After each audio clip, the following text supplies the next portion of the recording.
ఆంధ్ర పెత్తందారి వ్యవస్థలో చేతులు కలిపిన దుర్మార్గులు ఈ తెలంగాణ రాష్ట్రంలో పూర్తి స్థాయిలో కూడా ఘాటు విమర్శలు చేస్తున్నారు. అందులో ప్రధానంగా మేధావి వర్గం అంటే కాంగ్రెస్ పార్టీ, భారతీయ జనతా పార్టీ, ఇతరత్ర పార్టీలు చాలా వరకు కూడా బీఆర్ఎస్ పార్టీ అధినేత కల్వకుంట్ల చంద్రశేఖరరావు మీద విమర్శలు చేస్తున్నారు. సరే, నేనేమంటున్నానంటే నా దగ్గర సాక్ష్యాలు ఉన్నాయి. నా దగ్గర కాగ్ రిపోర్ట్ ఉంది, దాంతోపాటు కేంద్రానికి సంబంధించిన జల సంఘానికి సంబంధించిన రిపోర్ట్ ఉంది, దాంతోపాటుగా వీళ్ళిచ్చిన పీసీ ఘోష్ కమిషన్ 63 పేజీల రిపోర్ట్ కానీ, లేదా ఎన్డీఎస్ఏ ఇచ్చిన లేఖలు కానీ, లేదా ఎన్డీఎస్ఏకు కంప్లైంట్ చేసిన బిల్డర్స్ కానీ అవన్నీ కూడా పబ్లిక్ డొమైన్లో ఉన్నాయి. ఇది వాస్తవమైన విషయం. సరే, రియాలిటీ మాట్లాడుకుందాం. ఒరే సన్నాసులారా, తెలంగాణ రాష్ట్రానికి సంబంధించిన మొట్టమొదటి ముఖ్యమంత్రి కల్వకుంట్ల చంద్రశేఖరరావు మీద విమర్శలు చేసిల్లు కదా, 1,00,000 కోట్ల కాళేశ్వరానికి సంబంధించిన దోపిడీ అన్నాడు. నేను గతంలో ఇక్కడే వైఆర్టీవీ వేదికగా చెప్పు తీసి చూపెట్టిన, ఏమన్నా కేసీఆర్ జోలికి వస్తే చెప్పు తెగదాకా కొడతా అన్న. ఎందుకన్నప్పుడు తెలంగాణ రాష్ట్రానికి సంబంధించిన ఉద్యమ నేత, ఈ రాష్ట్రాన్ని 14 సంవత్సరాలు నిర్విరామంగా పోరాటం చేసి సబ్బండ వర్గాలను ఏకం చేసి ప్రత్యేక తెలంగాణ రాష్ట్రాన్ని తెచ్చిన యోధుడు కాబట్టి ఆ ఉద్యమకారుడి మీద మేము గన్ ఎక్కువ పెడతాం, AK-47లు పెడతాం, బాణాలు ఎత్తామంటే కుదరదు అనేది మంచి క్లారిటీ ఇచ్చిన.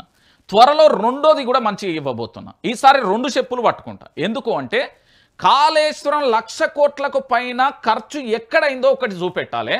రెండోది 1,00,000 కోట్ల స్కామ్ అన్న బద్మాషిగాళ్లను బద్దలు బాసింగాలు చేయరు. తెలంగాణ ప్రాంత ప్రజలు ఇది చెప్పమని చెప్పారు. మీకు ప్రజలే అడుగుతున్నారు, నేను చెప్తలేను సుమా. తెలంగాణలో ఉన్న 4 కోట్ల మంది ప్రజలు అంటున్నారు. ఏమని అంటున్నారు? ఈ కాళేశ్వరం ప్రాజెక్టు మీద 1,00,000 కోట్ల స్కామ్ అయిందని రంజిత్ భాయ్ చాలా చోట్ల మాకు వినబడుతున్నది. చాలామంది కుక్కలు బొచ్చు కుక్కలు మొరిగినట్టు మొరుగుతున్నారు. ఆ వాస్తవాలను తెలంగాణ ప్రాంత ప్రజలకు చెప్పమని చెప్పు అని అంటున్నారు. నేనేమంటున్నానంటే 1 రూపాయి కాదు, 2 రూపాయలు కాదు, ప్రభుత్వం ఛాలెంజ్ చేస్తారా, లేకపోతే మీరు ఏం ఛాలెంజ్ చేసుకుంటారో నాకు తెలియదు. కాంగ్రెస్ పార్టీ లేదా అదర్స్ ఎవరైనా కావచ్చు, కాళేశ్వరం 1,00,000 కోట్ల స్కామ్ అన్న బద్మాషియాల గురించి మాట్లాడుతున్నాను. నేను మాట్లాడతలేను, తెలంగాణ ప్రాంత ప్రజలు చెప్పమన్నారు. ఆ 1,00,000 కోట్ల స్కామ్ ఎట్లయింది? వాస్తవానికి కాళేశ్వరం ప్రాజెక్టుకు ఎంత అయిందో తెలుసా? మీరు అందరూ ఆలోచించాలి. మీరు అంటున్నారు కదా 86,000 కోట్లు మాత్రమే అయిందండి. 86,000 కోట్ల రూపాయలు మాత్రమే అయింది. మీరు ఇప్పుడు మొన్నటి వరకు పీసీ ఘోష్ కమిషన్ అనేది ఒకటి ఉండే కదా, ఈ ఘోష్ కమిషన్ రిపోర్ట్ కోసం అందరూ ఆలోచించాలి కదా. ఈ రిపోర్ట్ ఏంటిది? దాదాపుగా 636 పేజీలో ఏమో సంథింగ్ ఉంటుంది.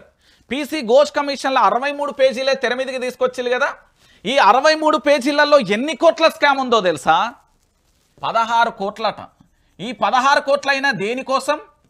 ఏంది అంటే హెలికాప్టర్ ఖర్చులు, దాంతోపాటు ఇతరత్ర చిల్లర ఖర్చులు అయినాయని చెప్పిళ్ళు. అలానే వాళ్ళే చెప్పిళ్ళు. మరి 86,000 కోట్ల రూపాయలు కాళేశ్వరానికే ఖర్చు అయితే మరి 1,00,000 కోట్ల స్కామ్ ఎక్కడైంది? ఇది తెలంగాణ ప్రాంత ప్రజలకు చెప్పకపోతే, దీనికి సమాధానం ఇవ్వకపోతే, ఈ తెలంగాణలో ఉన్న 4 కోట్ల మంది ఎవరైతే కాళేశ్వరం మీద కారు కూతలు కూస్తూ పిచ్చి కూతలు కూస్తూ ఇష్టానుసారంగా మాట్లాడతారో బట్టలు ఊడదీసి కొడతారు ప్రజలు. ఇది గ్రౌండ్ లెవెల్లో రియాలిటీ జరుగుతున్న చర్చ. అరే సన్నాసులారా, ప్రాజెక్టు మొత్తానికే అయింది 86,000 కోట్లు అయితే 1,00,000 కోట్ల స్కామ్ ఎక్కడ నుండి అయింది? మీ తాత ముత్తాతల నుంచి అయిందా, లేకపోతే మీ తాతలు ఏమైనా దోసుకున్నారా? ఎందుకు ఈ లంగ ముచ్చట్లు, ఎందుకు ఈ బద్మాష్ ముచ్చట్లు అని తెలంగాణ ప్రాంత ప్రజలు అడుగుతున్నారు. ఇట్లనే కాళేశ్వరానికి ఎంత ఖర్చు అయింది? 1,00,000 కోట్ల స్కామ్ అయిందన్న వాళ్ళని ఒక్కొక్కరిని బట్టలు ఇప్పి బజార్లను నిలబెట్టి తంతారు. నేను చెప్తున్నాను కదా, యనుమల రేవంత్ రెడ్డి గారి భాషే నేను మాట్లాడదలుచుకున్నాను. ఎందుకంటే ముఖ్యమంత్రి అంటే నాకు అపారమైన ప్రేమ, గౌరవం, ఇష్టం కాబట్టి వారి భాషను నేను పునికిపుచ్చుకోవాలని ఆలోచిస్తున్నా. 1,00,000 కోట్ల స్కామ్ ఎక్కడ జరిగింది? ఇప్పటికైనా దిమాకును చక్కగా చేస్తే, ఎవడు కొడితే దిమ్మ తిరిగి మైండ్ బ్లాక్ అయ్యి వాడే పండుగడు అంటాడు కదా, ఈ లెక్కలన్నీ చూసిన తర్వాత చక్కగా మాట్లాడకపోతే ప్రజలు కొడతారు. అట్లా ప్రజలు చాలా ఆవేశంగా ఉన్నారు, కట్టలు తెంచుకునే ఆవేశంగా ఉన్నారు. ఇకనైనా మాకేం లేదు గట్లనే ఉంటామంటే ప్రజల మీ సంగతి ఏందో ప్రజలు కూడా చూస్తారు. ఇక చూడుర్రి, కళ్ళు పెద్దవి చూస్తారా, కళ్ళద్దాలు మా కేసీఆర్ ఏది కళ్ళజోడు కార్యక్రమాన్ని పెట్టిళ్ళు కదా. ఏంది అంటే పూర్తి స్థాయిలో కళ్ళకు సంబంధించి మరి ఆ అద్దాలు కూడా మొన్న కనబడ్డాయి. నాకు కావాలంటే నేను తెచ్చిస్తా. ఇది ఏందయ్యా? కాళేశ్వరం ప్రాజెక్టులో భాగమైన సిద్దిపేట జిల్లా తుక్కాపూర్కు సంబంధించి పంప్ హౌస్ నుంచి మల్లన్న సాగర్లోకి ఎత్తిపోస్తున్న గోదావరి జలాలు. మరి ఇవి కాళేశ్వరం నీళ్ళు కదా. కాళేశ్వరం పడాబడ్డది, కాళేశ్వరం ఎండిపోయింది, కాళేశ్వరం బొందలగడ్డ, కాళేశ్వరం ఇంకేదో అన్నారు కదా. కాళేశ్వరం అనేది తెలంగాణ రాష్ట్రానికి నాడి వ్యవస్థ. ఈ కాళేశ్వరం ప్రాజెక్టు ఎన్నిసార్లు అయినా ఎన్ని కాలాలు పోయినా కూడా తెలంగాణ ప్రాంత ప్రజలను బతికిస్తుంది. మేడిగడ్డ 1,15,000 క్యూసెక్ల నీరుని ఇన్ఫ్లో తీసుకున్నది, అవుట్ఫ్లో చేసింది, కలబడ్డది, నిలబడ్డది. కానీ దానికి రిపేర్లు చేయడానికి మాత్రం ప్రభుత్వానికి శాతగాలే. ఇది ప్రజలు అంటున్నమాట, నేను అనట్లే. నేను ఏ మాట అనా, ప్రజల నుంచి వచ్చిన వాదన్నే నేను చెప్తున్నా. నేనేమంటున్నానంటే తెలంగాణలో రియాలిటీ ప్రజలకు తెలవాలి. ఎందుకంటే అబద్ధ కూరలలో ఇప్పటి వరకు కూడా ఆర్తనాదాలు చేస్తున్న రాజకీయ నాయకుల భరతాన్ని మనం చెప్పకపోతే ఈ ప్రజలను తప్పుదో పట్టించి వాళ్ళకు రియాలిటీ తెలియజేయకుండా వాళ్ళని ఇబ్బంది పాలు చేస్తూ వాళ్ళను ఎట్లా అంటే అనేక రకాలుగా కూడా ఇబ్బందులకు గురి చేసే ప్రయత్నం చేస్తున్నారు. ఏమని చెప్పిళ్ళు, కూలిపోయిందన్న కాళేశ్వరం నీళ్లతో 1,50,000 కోట్ల ప్రాజెక్టు, కాళేశ్వరం జలాలతో Godavari drinking water scheme, Mallanna Sagar నుంచి 20 టీఎంసీలను తీసుకొచ్చే ప్లాన్, గన్పురం వద్ద 15 టీఎంసీల నీటి శుద్ధి కేంద్రం ఏర్పాటు, 2.5 టీఎంసీల నీళ్లు మూసీ నది ప్రక్షాళనకు వినియోగం, గోదావరి తాగునీటి పథకం ఫేజ్ 2, 3 ప్రాజెక్టులకు నేడు ముఖ్యమంత్రి శంకుస్థాపన. ఇది చెప్పలే మా ముఖ్యమంత్రి యనుమల రేవంత్ రెడ్డికి రియాలిటీ తెలుసు పాపం ఆయనకు, అందుకే ఆయన మాట్లాడతలేడు, సైలెంట్గా ఉంటుండు. వాస్తవాలు తెలిసిన తర్వాత ఇక మాట్లాడే పరిస్థితులలో రేవంత్ రెడ్డి లేడు. కాళేశ్వరం కూలిపోయింది, కాళేశ్వరం కాదేది కూలేశ్వరం, ప్రాజెక్టులతో 1,00,000 కోట్ల వృధా అని అప్పటి పిసిసి అధ్యక్షుడు ఇప్పటి కాంగ్రెస్ సీఎం రేవంత్ రెడ్డి సహా పార్టీ నేతలు చేసిన దుష్ప్రచారం ఇది.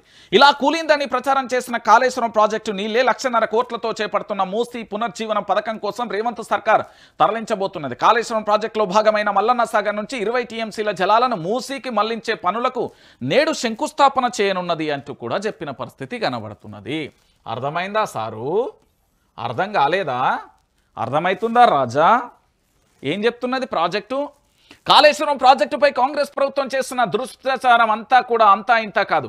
ప్రాజెక్టు నిర్మాణంలో 1,00,000 కోట్ల రూపాయలు వృధా అయ్యాయని, కూలిపోయిందని ప్రచారం చేస్తూ దానిని ఒక విఫలమైన ప్రాజెక్టుగా ముద్ర వేస్తే అందుకు ఎన్ని ప్రయత్నాలు చేయాలో అన్నీ చేసింది.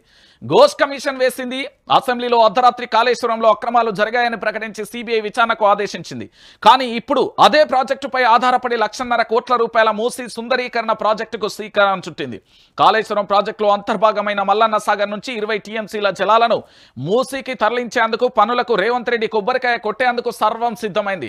మూసీ పునర్జీవన పథకంలో భాగంగా ఉస్మాన్ సాగర్, హిమాయత్ సాగర్ చెరువులను జలాలతో నింపేందుకు ఉద్దేశించిన Godavari drinking water scheme phase 2, phase 3 పథకాన్ని ముఖ్యమంత్రి సోమవారం శంకుస్థాపన చేయబోతున్నారు. అలాగే కోకాపేటలో లేఅవుట్ సమగ్ర అభివృద్ధి ప్రాజెక్టుకు కూడా సీఎం రేవంత్ రెడ్డి శంకుస్థాపన చేస్తారు. నియోపోలిస్ లేఅవుట్ వద్ద ఓఆర్ఆర్ ఎగ్జిట్ 1 పై హెచ్ఎండిఏ నిర్మించిన ఇంటర్చేంజ్ ట్రాక్ ఏది ట్రంపెట్ను సీఎం ప్రారంభిస్తారు. ఇక డ్రింకింగ్ వాటర్ ప్రాజెక్టులో భాగంగా మల్లన్న సాగర్ రిజర్వాయర్ నుంచి 20 టీఎంసీల నీటిని తరలిస్తారు. ఉస్మాన్ సాగర్, హిమాయత్ సాగర్ జలాలను ఆ నీటితో నింపి 17.5 టీఎంసీల నీళ్లకు సంబంధించి చూస్తారు. సో ఇక్కడ మనందరం ఆలోచించాల్సిన విషయం ఏంటంటే కాళేశ్వరం ప్రాజెక్ట్ అంటే కాళేశ్వరం ప్రాజెక్టుతోని తెలంగాణ ప్రాంత ప్రజలకు ఉపయోగకరమైన వార్త. కాళేశ్వరం ప్రాజెక్ట్ అనేది 4 కోట్ల మంది ప్రజలకు కూడా తెలిసిన విషయమే. ఈ కాళేశ్వరం ప్రాజెక్ట్ ఏదైతే ఉందో ఈ కాళేశ్వరం ప్రాజెక్టు ద్వారా పూర్తి స్థాయిలో కూడా 1,50,000 ఎకరాలకు ఏంది తాగునీరు, పంట పొలాలకు నీళ్ళు అందించాలి. దాంతోపాటు ఈ కాళేశ్వరం నీళ్లు సాగునీళ్లకు ఉపయోగపడతాయి, తాగునీళ్లకు ఉపయోగపడతాయి. ఈ విషయాన్ని మర్చిపోయి ఏంది అంటే ఒక గొర్రెగాక బాయిల పడితే అన్ని గొర్రెలు పోయి బాయిల పడ్డట్టు ఎవడో ఒకడు తప్పుడు ప్రచారం చేస్తే దాన్ని పట్టుకొని ఈ గొర్రెలన్నీ బాయిల పడ్డాయి. కాళేశ్వరం ప్రాజెక్టుకు తెలంగాణ రాష్ట్రానికి కాళేశ్వరం ప్రాజెక్ట్ అనేది తెలంగాణ ప్రాంత ప్రజలకు ఒక నాడీ వ్యవస్థగా ఒక గుండెకాయలా పనిచేస్తుంది. కాదు కూడదు లేదు అని ఇంకా దుష్ప్రచారం చేసే ఆలోచనలు ఉంటే కంట్రోల్ ఆల్ డిలీట్ పెట్టి బంద్ చేయరు దుకాణం. లేదు కాదు కూడదంటే తెలంగాణ ప్రాంత ప్రజలే భర్త పూజ చేసే కార్యక్రమాలు కూడా మొదలు పెడతారు. ఎందుకు అంటే పూర్తి స్థాయిలో మీ అందరికీ కూడా తెలవాల్సిన విషయం.